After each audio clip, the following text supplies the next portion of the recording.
Hello বন্ধুরা, welcome to my channel. আজকে আমি মেথি শাকের পরোটা বানাবো। তো আমি মেথি শাকগুলো নিয়েছিলাম, দেখুন। এবার ছাড়িয়ে নেওয়ার পরে আমি ধুয়ে নিয়ে রেডি করে কড়াইতে বসিয়ে দিয়েছি। এর মধ্যে আমি 1 গ্লাস জল দিয়ে দিলাম সেদ্ধ করার জন্য, আর অল্প একটু নুন দিয়ে দেব। নুনটা দিয়ে দেওয়া হলো। আমি ঢাকা দিয়ে কিছুক্ষণ একটু ভাপিয়ে নেব, হালকা ভাপিয়ে নেব।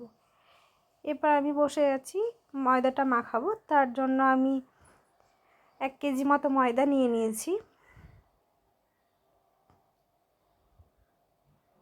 ময়দার মধ্যে আমি 2 চামচ মতো চিনি দিতাম, কিন্তু আমি যেহেতু মিষ্টিটা কম দেব সেই জন্য আমি 1 চামচ দিয়েছি। সবাই খাবে সেইটা, একটু মিষ্টি মিষ্টি হলে বেশি ভালো লাগে খেতে। আমি এর মধ্যে দিয়ে দেবো 2 হাতা মতো দুধ। কাঁচা দুধও দিতে পারেন, গরম দুধও গরম করে দিতে পারেন।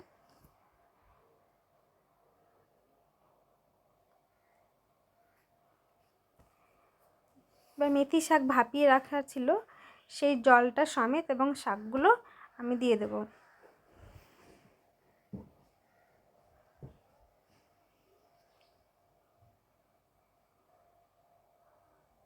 জল প্রয়োজন মতন দেবেন।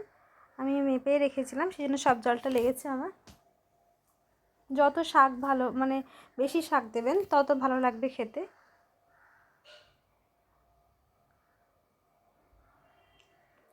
এবার আস্তে আস্তে এটা মাখিয়ে নিচ্ছি। আমি শাকের মধ্যে নুন দিয়েছিলাম বলে আমি আলাদা করে ময়দাতে নুন দিইনি।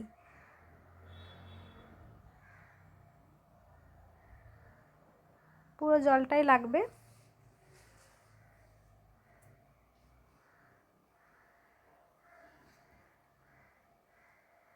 যে অনেকটা মাখা হয়ে গেছে।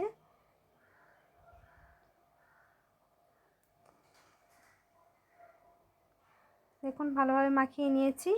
আমি এটা কিছুক্ষণের জন্য ঢাকা দিয়ে রাখবো, 5 থেকে 7-8 মিনিট মতো।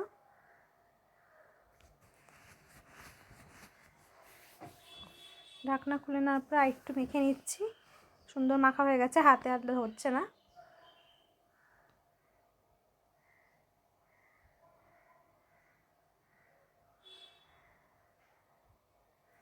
এবার আমি একটু বেলে নিচ্ছি।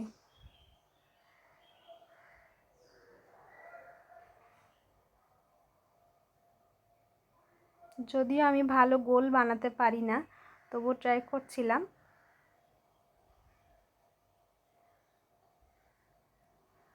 মেথি শাকের পরোটা দুধ চা দিয়েও ভালো লাগে, যে কোনো তরকারি দিয়েও খুব ভালো লাগে খেতে।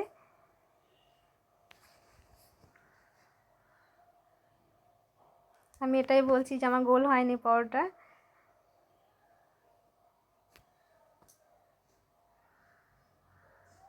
গরম তাওয়াতে বসিয়ে দিচ্ছি।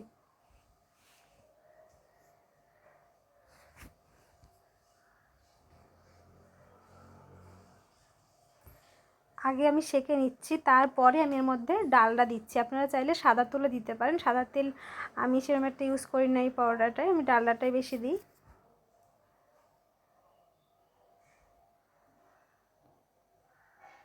দুপাশে দিয়ে দিচ্ছি ডালডা।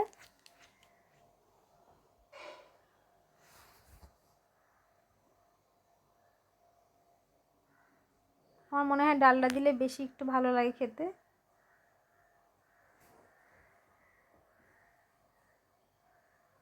আপনারা যারা না খান তারা ডালডা দেবেন না।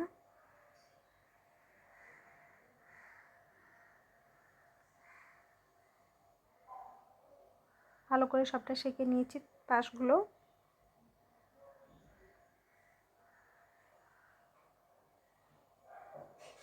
আমি তখন বলছিলাম ভয়েস, কিন্তু পাশে একটা আওয়াজের জন্য আমার সাউন্ড আসছিল না।